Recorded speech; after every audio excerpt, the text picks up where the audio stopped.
Good afternoon, everyone. Thank you for joining us. We're lucky today Zach Bozer from Stroudwater Associates is joining us. He will be presenting over the basics to starting a rural health clinic. This is a question we get often, and there's a great need in this area, but we're really hoping to have this as a recording to refer folks back to as we receive requests. So if you have any questions at all, we're a small group, so feel free to unmute yourself or put it in the chat.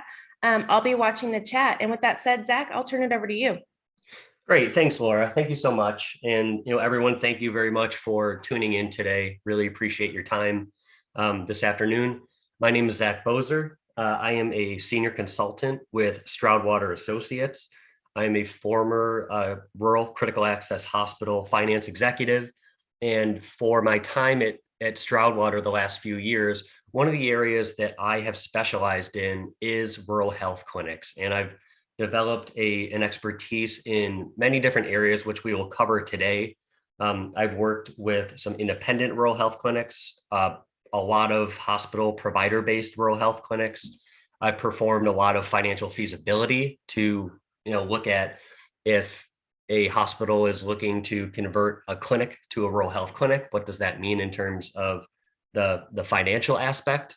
I've helped hospitals navigate the regulatory aspects of going through the process of the rural health clinic application, and also with some of the rural health billing nuances as well. So I have a pretty well-rounded expertise in rural health clinics. Today, I want to talk about at a high level some of the basics that are required to start a rural health clinic. So the agenda for today, there's going to be an overview real quickly. I'll talk about the rural health clinic program, kind of level set on what a rural health clinic is. I will then talk about the steps involved in the rural health clinic certification process. And then I will talk, based on those steps in the certification process, I will go through those different steps, which include location requirements, doing a financial feasibility, performing the rural health clinic application, navigating the survey process and getting certification, and then a real high level touch on rural health clinic billing at the end. And I believe there will be time as well for any questions that come up throughout the presentation or come up, feel free to stop me at any point. We have a small group. So if you have a question as something I'm presenting, I wouldn't mind if you interrupted. So first, just on the overview, and this is kind of bringing, the healthcare landscape into perspective at a high level, that knowing all of the uncertainty around different changes within the healthcare landscape on payment, insurance, delivery systems, that these are things that we need to address, in order to continue to maintain viability going forward. And one of the things that are essential for a primary care strategy and working to develop that and assess and navigate those market changes in rural healthcare is to be able to create a really well orchestrated primary care strategy for different entities. So as part of that, the patients that we serve, the clinic location, the productivity of our providers are all things that we need to consider when trying to determine what is an appropriate designation for our clinics as we develop our primary care strategy. And so because the clinic designation type can affect reimbursements received by the clinic or the hospital, that we need to look at all these different types of designations because they all have various pros and cons and figure out what is the best strategy. So here we have listed a few different clinic designations. We'll be talking specifically about rural health clinics and provider-based rural health clinics. And I'll touch a little bit on freestanding health clinics as well throughout the presentation, but some other designations that can be focused on as well in future presentations potentially are federally qualified health centers and just traditional provider-based clinics. So next, I'll talk a little bit about what a rural health clinic is and give an overview of the rural health clinic program. So what is a rural health clinic? An RHC is a clinic that is located in a rural area that is medically underserved, and it has its own special reimbursement methodology as compared to what you would think of as a standard physician private office or even provider-based clinics. So before April 1st, 2021, the Medicare reimbursement structure for a rural health clinic was an all-inclusive rate in the previous years ranging from around $80 to $86 for freestanding rural health clinics and rural health clinics underneath hospitals that have greater than 50 beds. This has changed in recent years, and I will be discussing that a little bit more throughout the presentation.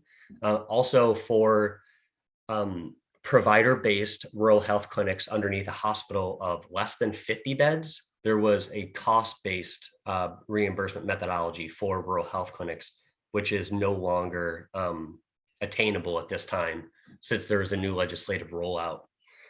Rural health clinics can be independent or provider-based, meaning that they're underneath a hospital. They can be public, nonprofit, or for-profit, and they must be located in a non-urbanized area. We'll touch on that a little bit later on, as defined on by the U.S. Census Bureau and located in a designated shortage area as well. Rural health clinics must employ either a physician assistant, certified nurse midwife, or nurse practitioner for at least 50% of the time that the practice is open to see patients. So if you think about your practice is open 40 hours a week, we need to have one of these folks in there at least 20 hours in that week and throughout the entire year in order to meet the rural health clinic regulations for this one. The RHC can either be a permanent location that is a standalone building. So maybe it's down the street from your hospital or, just in town, you have your own building, you set up a rural health clinic. It can be a space within a larger facility. So a hospital could have a rural health clinic within the hospital itself, or it could be, say, a first floor of a medical office building that also houses other different specialty clinics, or it can be a mobile facility.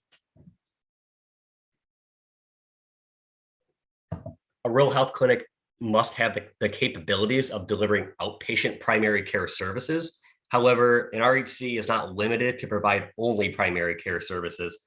And we also work with a lot of clinics that provide certain specialty services within their rural health clinics. They just need to maintain the greater than 50% primary care percentage. RHCs also need to maintain written patient care policies that are developed by a physician and the practitioners within the rural health clinic, one of which who is not a member of the clinic staff. We also need to describe what the services are that we're providing within the clinic or by the staff that is employed by the clinic, or for any providers that we may have contractual arrangements with. We need to provide guidelines for medical management of health problems, and we need to do an annual review of policies in the rural health clinic. Now, a provider-based clinic is a type of rural health clinic that meets the provider-based clinic criteria. Rural health clinics are excluded from the provider-based clinics that, a provider-based clinic must meet distance criteria for a critical access hospital. Essentially what this means is that a critical access hospital cannot be within 35 miles on primary roads or 15 miles on secondary roads from another hospital. And when a provider-based clinic that is away from the hospital, that increases the distance, or it expands the presence of the critical access hospital toward any other hospitals, which can essentially bust the CA criteria. Rural health clinics are exempt from that. So we can have rural health clinics all over the place, even underneath a critical access hospital, without causing any issues with CA designation. Provider-based rural health clinic needs to be 100% owned by the main provider, the hospital in this case. And the financial operations need to be integrated within the hospital operations. So the finances, there need to be a department within the hospital's EHR. If the rural health clinic is operating on a different EHR, there needs to be certain level of integration to the main provider's EHR. And at minimum, there needs to be a crosswalk between the medical record system in the clinic software and the hospital to be able to point to a certain medical record and and track that at the clinic if on a different system. Next is that the provider-based rural health clinic needs to be held out to the public and other payers as a department of the main provider. And we need to let patients know that when they enter a provider-based rural health clinic, that they're entering a department of that main provider and will be billed accordingly. Prior to April 1st, 2021, rural health clinics that operate as provider-based departments of hospitals with fewer than 50 beds, including critical access hospitals, could receive that higher Medicare, Medicaid reimbursement practice than freestanding or rural or independent rural health clinics. This is what I was mentioning earlier, that cost-based reimbursement that has now changed, in 2021. And also hospitals that are eligible to participate in the 340B drug pricing program and operate rural health clinics that are provider-based allows those rural health clinics to also participate in the 340B program. So this could be a significant benefit for provider-based rural health clinics. And then, as I'd mentioned, that beginning on April 1st, 2021, any new rural health clinic that's established after the end of 2020, regardless of whether it's independent, if it's provider-based, in the number of beds, it doesn't matter, greater than 50 beds, fewer than 50 beds, that they'll be reimbursed under a new methodology of reasonable cost with an upper payment limit. So effectively what this means is that there's a cap on rural health clinic reimbursement under the new methodology that is also looked at on a cost basis. And if the cost base rate is lower than the cap, then the rural health clinic would receive the cost base rate. If it's in excess of that cap, then you receive the cap. Now, another designation that we run into a lot is the freestanding health clinic. So essentially, this is just a physician practice that's not operated as a department of a main provider or a hospital or a critical access hospital. These clinics can be located anywhere. So I was mentioning about provider-based clinics with certain distance criteria implications. These can be located anywhere and will not affect that. As I mentioned about the rural health clinic, it needs to be offered, have staffing of mid-level advanced practice providers. That's not required for a freestanding health clinic.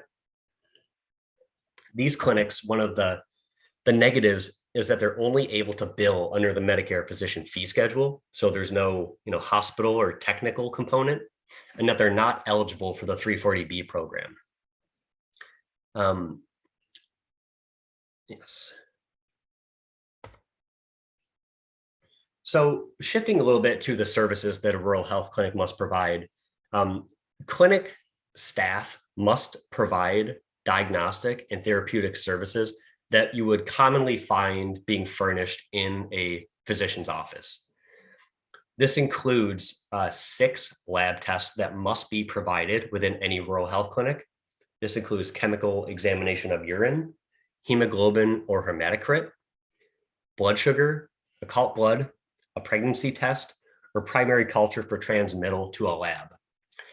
Most clinics that we come in contact with that are not already, that are applying for a rural health clinic designation provide all of these. However, once in a while, we'll run into a clinic that doesn't provide either hemoglobin or hematocrit. So of these 6, this is the one that if there's any operational changes in terms of lab services offered that need to be implemented, it's this one here.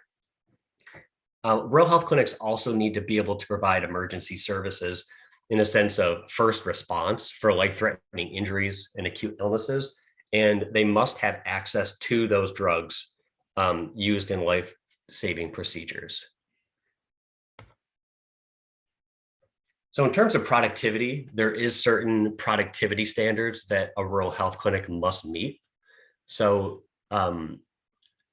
for physicians and APPs, those nurse practitioners or physician's assistants, that even if the rural health clinic does not meet those minimum standards, they're still able to operate, but they'll receive a lower reimbursement rate effectively if they fall below those minimum productivity standards.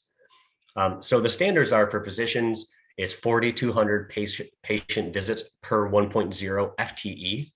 And for advanced practice providers, it's 2,100 visits per 1.0 FTE. One of the things that I find a lot, especially working with rural health clinics on their cost report, is that it's really important to accurately track the clinic time and carve out any administrative time or time spent working in other departments of a hospital, as an example, from the cost report itself.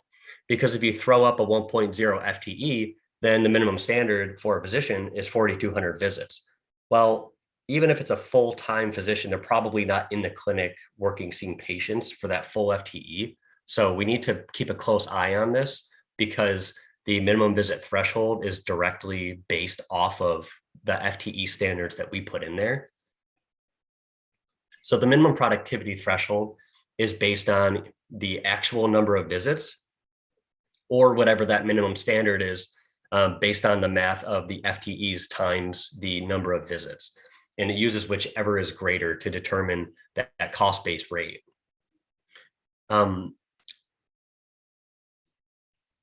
Hey, We Zach. do, yes. Right. We received a question. I think it might fit in pretty good on this slide. Okay. Is there a minimum amount of hours the supervising physician must work in the clinic, or a minimum amount of time spent providing actual patient care? If the nurse practitioner or other providers at least 50% of the time, is there a requirement for the physician then? There is not. Awesome. Thank you. Yeah, you're welcome.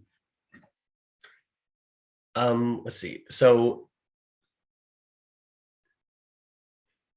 if say a hospital operates multiple rural health clinics, there is the election to consolidate rural health clinics for cost report purposes. Now, the way that this works is that, say you have one clinic that exceeds the minimum visit threshold and one clinic that falls below the minimum visit threshold. Excess visits from the clinic that exceeds the minimum visit threshold will help make up for the shortfall of the clinic that falls below that minimum visit threshold, which will reduce any reductions in reimbursement. Now, because of the new legislative change, rural health clinics that were established prior to the end of 2020, when what we consider a grandfathered rural health clinic, those are allowed to be consolidated.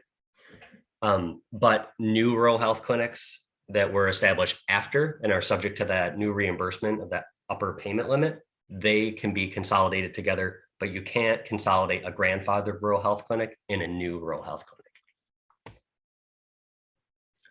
Additional areas of requirements for a rural health clinic is that they must maintain accurate and up-to-date record keeping systems to ensure patient confidentiality. So we need to have policies for medical records for areas such as who signs off on charts and the frequency, record retention, safeguarding privacy, and protection from destruction. RHCs must have policies in place that detail policy review.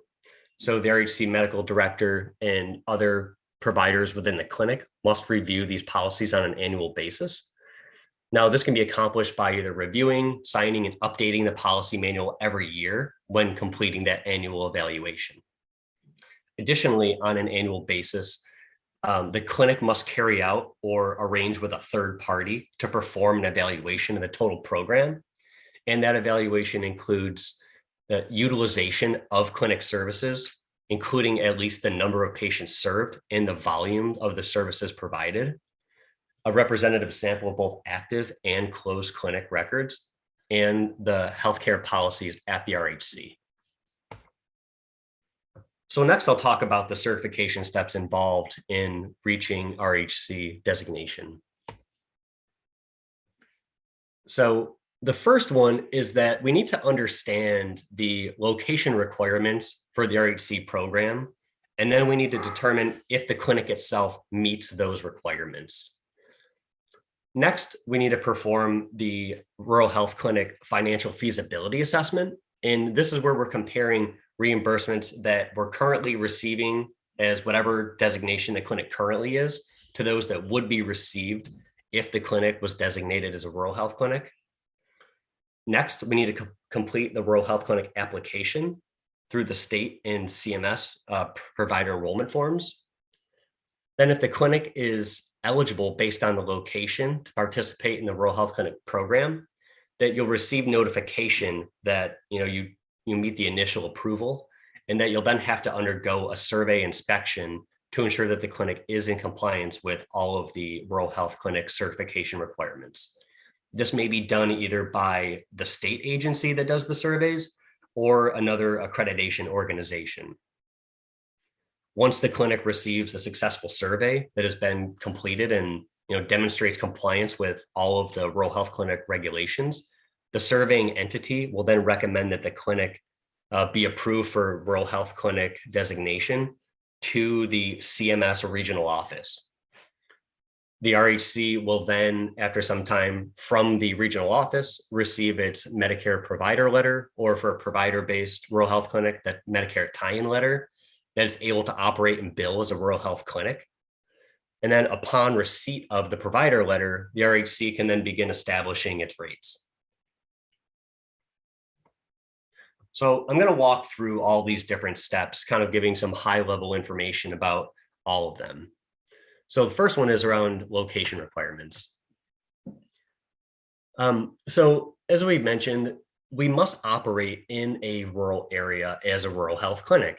Now, the federal government will use both the U.S. Census Bureau and the Office of Management and Budget to determine what a rural area is. Now, the Census Bureau doesn't really define what rural is. However, anything that is not an urbanized area is considered rural. So they do define what an urbanized area is, which is 50,000 or more people in a geographic location or a population. There's also urban clusters, which are kind of like that next step down from an urbanized area. So it's a population between 2,500, but less than 50,000. And then the Office of Management and Budget defines urban areas as a metropolitan containing 50,000 or more people, in that all counties that are not part of the metropolitan area are rural. And so for the purposes of rural health clinic designation, an urban cluster is considered rural, since the definition has been anything not an urbanized area is considered rural. Now, there was recently some new guidance put out by the U.S. Census Bureau with the most recent census, that they were making adjustments to, kind of getting rid of the urbanized area and urban cluster and just calling it an urban area. I haven't seen guidance yet on how or if that's going to affect the rural definition for the rural health clinic program at this point, but it's something that could be coming. So this is showing a map here of the different rural areas within the state of Oklahoma. It's kind of tough to see, but kind of central here is the state. Now, anything that's marked in blue is considered that urbanized area where a rural health clinic cannot exist. So we see here in the middle with Oklahoma City, then in the Northeast, Tulsa, and then there's a tiny little urban area down here near Lawton. So, again, kind of zooming out, looking at the majority of the state, it's pretty much free range to set up a rural health clinic. Next, we look at health professional shortage areas. So again, looking at the state here, almost the entire state is green. So any shade of green means that it is a primary care HPSA. Light green is a lower HPSA score. Dark green is a higher HPSA score. Doesn't matter, if a HPSA score is a 1 or an 18, as long as it's a HPSA, it will qualify for a rural health clinic. There's another shortage area designation that I'm going to speak about briefly, called a medically underserved area, in that these are a shortage of primary care health services, not necessarily providers, as we were talking about with the HPSA. So this can be a whole county, a group of counties, a group of urban census tracts, or a group of county or civil divisions. In order to qualify for a MUA, medically underserved area, the clinic needs to operate in an area with an index of medically underserved below 62 on a 0 to 100 scale. Usually these do not help clinics qualify any longer because they need to be updated within the last 4 years. And I don't see medically underserved areas for the most part having been updated in many years.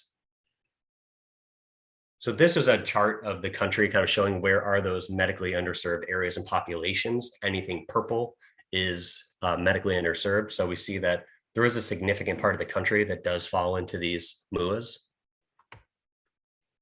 And then lastly, there are governor designated shortage areas. So these are shortage areas that don't abide by the normal HIPSA or MUAs, but that the governor is able to designate as a shortage area. So in order to do this for a rural health clinic, the governor must submit a signed letter from the governor requesting the designation, and that a state-specific shortage area plan detailing the state's rationale for the service area and criteria to meet that and get approved by HRSA.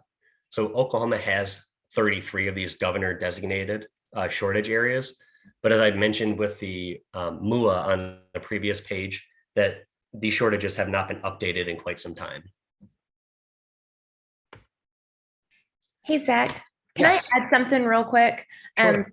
The Rural Health Information Hub or ruralhealthinfo.org has the Am I Rural tool where you can go in and enter your address, and it provides a wealth of information.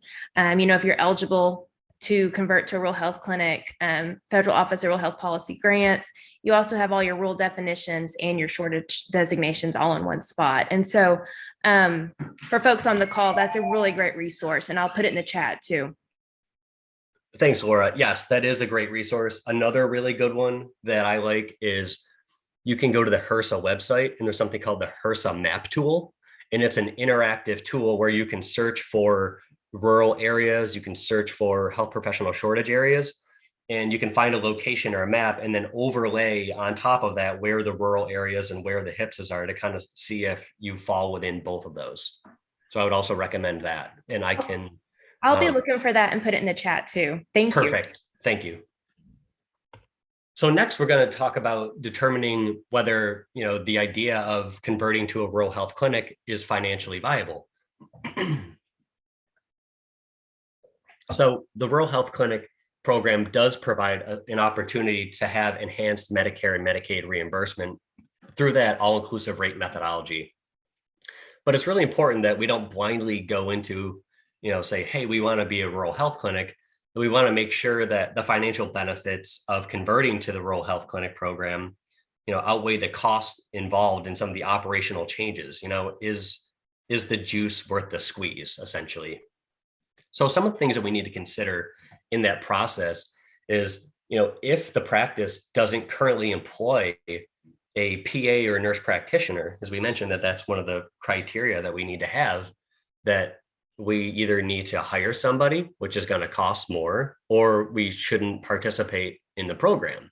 So it's one thing that we need to consider. Do we want to make this operational and personnel change to hire someone? We need to consider that in the model as we're going along.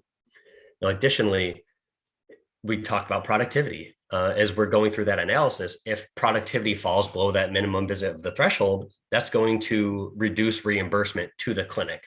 So, can we increase productivity? Are there ways that we can track this better?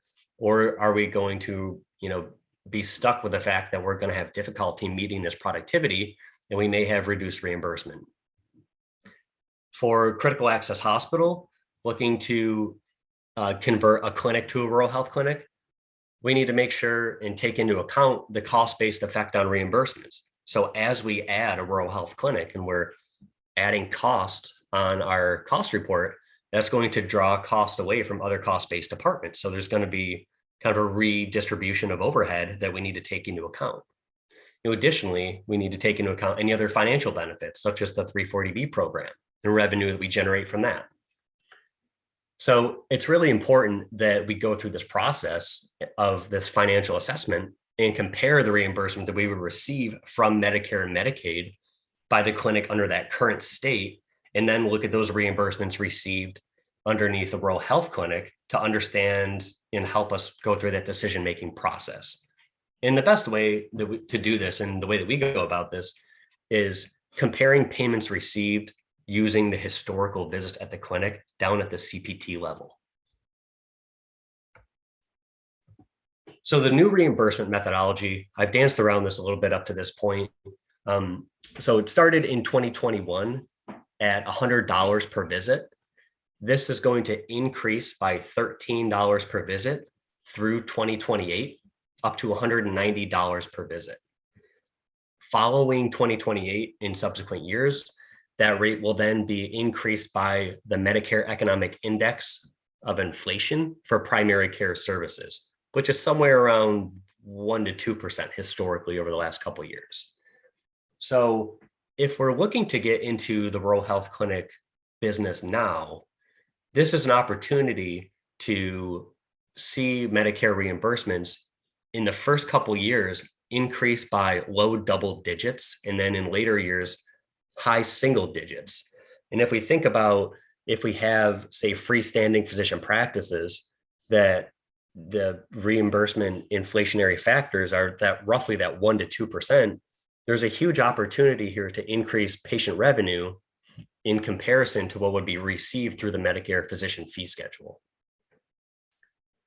And so there was some hiccups, I would say, between when we decided a rural health clinic was grandfathered or not. These things have been adjusted in the last year or so, that on April 14th, 2021, the president signed HR 1868 into law, which fixed some of those issues and allowed either clinics that were established or were in the process of being established, changing that date from the grandfathering date from December 31st, 2019 to 2020. And so I also wanted to provide an example here of what does the financial feasibility look like.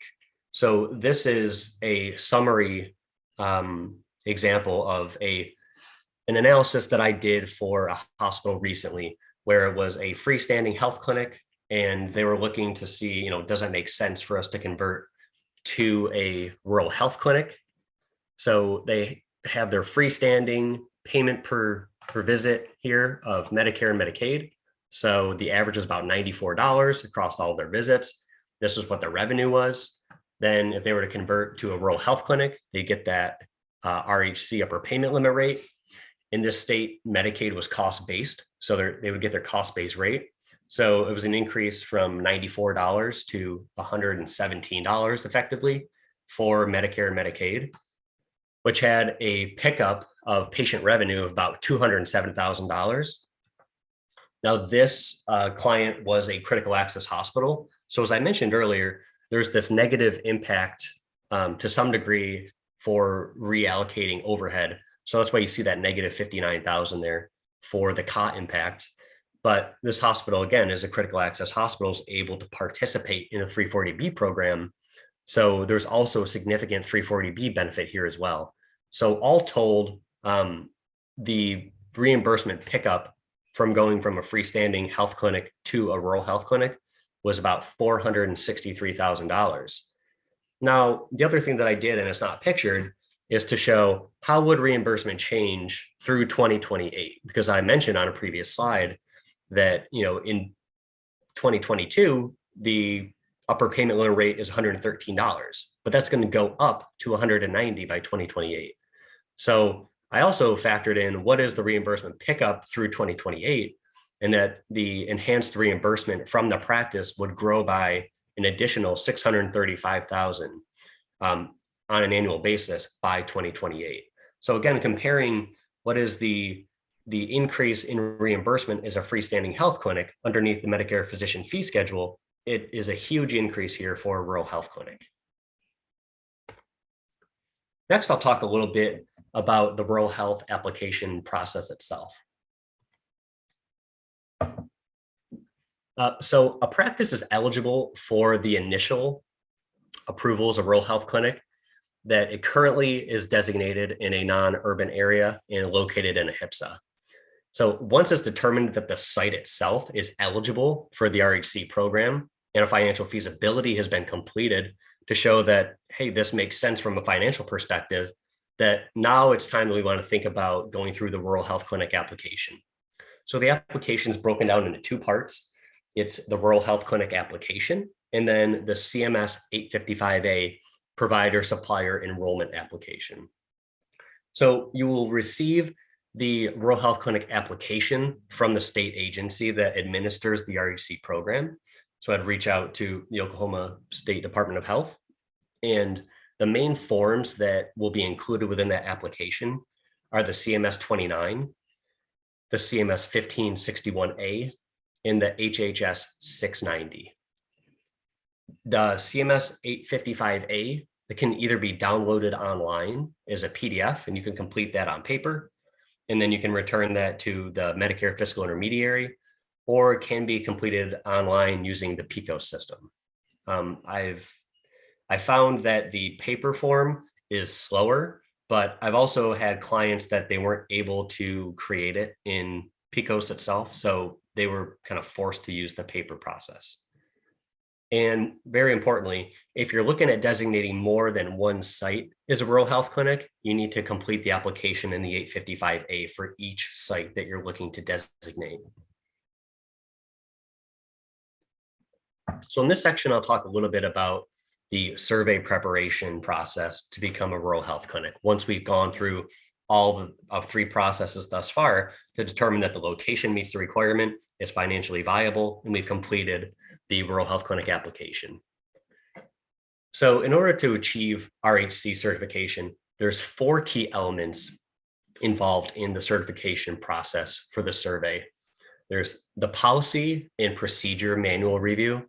So there's human resources policies. So think of things like job descriptions, benefits, comp, credentialing, all of those things. There's the administrative policies.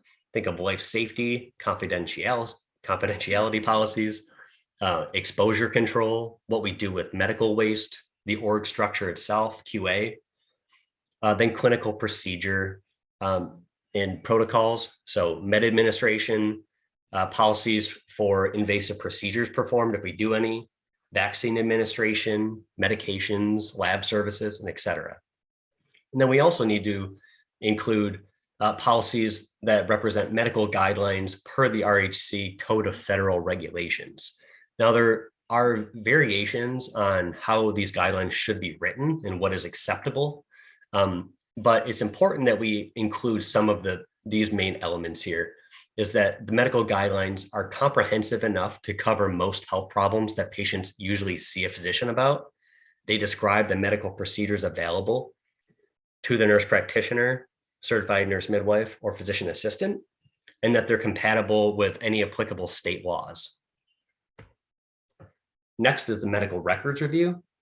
So we need to have written policies and procedures of how we maintain confidentiality of patient records, and that we have policies that provide a safeguard against loss, destruction, or any unauthorized use of patient health records.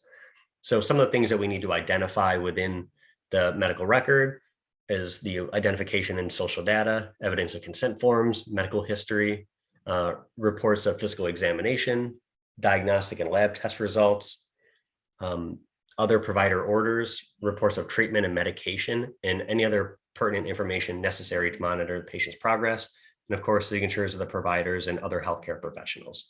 So when you go through the survey process, the surveyors will pick at random, usually about 10 different medical records to review, and they'll want to make sure that you have all of this information located within there. The next main key element is a facility inspection. So obviously the surveyors need to examine the physical space in which the clinic is located, making sure that that's safe for patients, staff, the public, and that is maintained in accordance with any, with the rural health clinic program, but also any state and local safety codes as well. And then fourth is the evaluation of the program itself. So they're going to review the total operation, including the org structure, administration, all policies and procedure covering personnel, fiscal, and patient care areas. And this is something that you need to do, that the surveyors will look for, but you also need to do this process annually. Now, I highly recommend that you work with a consultant expert And or I was mentioned earlier about an accrediting organization that I work with, one pretty regularly to do the surveys for these clinics, that they will give you the tools and kind of like a checklist of all the different things that you need to be prepared for and have in order to meet compliance at survey. They'll help coach you through that. And if any processes need to be created, policies need to be created, anything operationally that needs to change, that they'll go through that process. So like I said, I highly recommend that. It's much easier to use an expert, especially someone that is going to be doing the survey, teaching you how to get ready for the survey. Next, once the clinic submits the letter of readiness to the state agency, and when I say state agency, I also mean any other accrediting bodies, that they have 90 days to schedule that rural health clinic survey. It's generally unannounced, or they'll give you a very short time, let you know that they're coming, like the night of, they'll let you know they're coming the following morning, something like that, just so they don't often show up completely unannounced, but it's very short time because they don't want you to be ready for them. So when you go through the process and the survey has no deficiencies, then the state agency or the accrediting body has 10 days to prepare the survey packet for the regional office, recommending that the clinic be approved. Then the regional office has 60 days to review the recommendation and approve the survey packet, and then issue the Medicare provider letter to the clinic. So clinics that are going in for the provider-based designation, that would need to be submitted to the regional office with the survey packet. And then the regional office will make that provider-based determination and will notify you with the Medicare tie-in notice. If going through the survey process, there are deficiencies that, essentially you failed the survey, that they will send a statement of deficiencies within 10 days of the survey, and that the clinic will then have 10 days to create a plan of correction and submit back to the state agency or the whichever accrediting body they utilize. Once that survey, the plan of correction has been found acceptable, then they'll submit the survey packet again to the regional office for approval, and then the regional office will approve the survey packet and issue the Medicare provider letter. And then once you've received that provider letter, or the tie-in letter in the case of a provider-based clinic, then you're eligible to file a projected cost report and go through the process of determining your rates. You're essentially an RHC at that point. You can bill and do all of that. And speaking of billing, I want to just touch real briefly on this as well. The rural health clinic billing is a little bit of a different animal compared to doing professional or technical billing, either at a freestanding clinic or a provider-based clinic. The claims need to be submitted on a UB04 claim, which for my hospital people out there, is, essentially Medicare Part A claim. So it's a Part B service administered through Medicare Part A, and that's why we have cost reports that we have to deal with. So it's a little bit different process here. The type of bill on the original claim that we want to use is 711.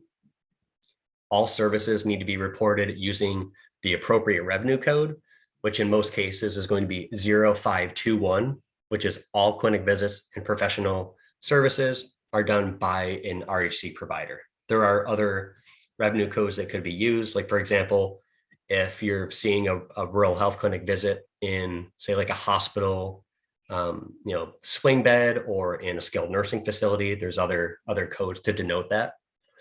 All claims need to have a qualifying visit, and on that qualifying visit line need to have a CG modifier, and that any incident to services need to be recorded on the claim, but they're all bundled in with that qualifying visit at that all-inclusive rate. Speaking of the all-inclusive rate, Medicare reimburses the rural health clinic at the AIR. That is, like I said, that 113 that will be increasing to the 190 in future years. Medicare will pay 80% of the all-inclusive rate, and then the patient is responsible for the co-insurance and deductible amounts for the additional 20%. And then this excludes any preventive services. Medicare will pay 100% of the all-inclusive rate if, say, the visit was a qualifying visit for a preventive service.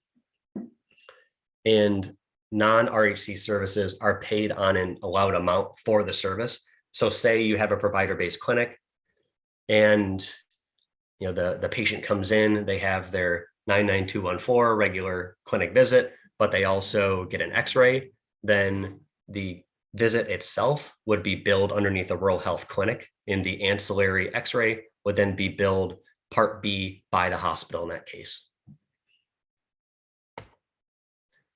So key takeaways from the rural health clinic program. This is a designation that entities can leverage as part of an effective primary care strategy to address some of those market changes that we spoke about earlier in the presentation, and ensure that we have a long-term viable either hospital or facility, other organizations in a rural healthcare setting. The program's not without risk. Certainly, we detailed a lot of steps that we need to go through in order to be able to achieve rural health clinic designation, but also refusing to adapt is not without risk either, and continuing to do things as we've always done them as the healthcare environment continues to change will be problematic. So as like any new venture, there's going to be challenges to navigate going through the certification process, but it can lead to a significant positive financial impact while providing necessary primary care access to the rural communities that we serve. So again, just recapping the high-level process, we need to understand the location requirements and make sure that the clinic falls within an eligible location. We want to go through the financial feasibility assessment to make sure that it's financially viable and makes sense to proceed. Next, we want to fill out the rural health clinic application. Then we receive that initial approval. We go through the survey process. We have a successful survey. We get the recommendation for approval from the deeming entity. That goes to the CMS regional office and we get CMS approval. Then we receive the provider letter. Then we're able to file the cost report and get the rate determination. And then we're able to bill as a rural health clinic. Thank you very much for this today. Any questions? Hey, Zach. Yes, we did get one in the chat box. It was a few slides back, but going back to the financial feasibility, what would you recommend a critical access hospital to look at from a financial standpoint who does not currently have a clinic? We don't have a current clinic to compare reimbursement amounts. Sure. So I would say that you would at least want to create a pro forma essentially. So if you're able to provide understand like what staff that you either have or would need to hire and understand what that cost is. You would want to try to project number of visits at the practice and what the payer mix would be. Again, knowing this is a Medicare and Medicaid program, that the higher the Medicare and Medicaid payer mix, the more beneficial will be for the program. But yeah, certainly you're not comparing between practices at that point, but you would at least want to go through the process and understand, like, just from an ROI perspective, like, what are my costs to stand up a clinic? What's my reimbursement going to be? What's my ROI on the clinic itself? And then projecting out in the future, how is that going to change as the reimbursement rates increase? Other considerations would be, again, the impact to other critical access services. So there's usually a minor negative there, but then also, again, I don't know if the hospital participates in the 340B program, you're at least eligible as a CA, but we find that to be a significant benefit that is, in addition to any patient service revenue. And again, certainly we may not be able to turn a positive margin on our clinic for the cost itself, but it's providing a necessary service within the communities that we serve. And it's more financially viable than a freestanding health clinic. All right. Are there any other questions? Looking at the folks on the call, largely we have folks who are at hospitals that do not currently have rural health clinics, or folks who are looking or in the process of converting. And so, yeah, I want to open up if anyone has any questions at all. All right. Well, Zach, will we be able to get a copy of your slides to share along with the recording? Perfect. Absolutely. I will send those out after. Perfect. Well, there was a lot of great information. And so if anyone has any questions after today, please do not hesitate to reach out to me. I will be sending this recording link to my colleague to get it posted on our blog or our YouTube channel, and I will send that link out with the presentation probably in the next week or so. So again, please reach out if you have any questions at all, and thank you, Zach, for your time. Thank you very much. It was a pleasure. Have a great afternoon, everyone. Oh, wait, Zach, I had one question. Yep. We're in the process of RHC conversion, but the presentation was helpful, fill some gaps in our understanding. Thank you so much, Kenneth. Never mind. Great presentation. Thank you, Zach. Thank you very much, Hal. Take care. Bye. Bye.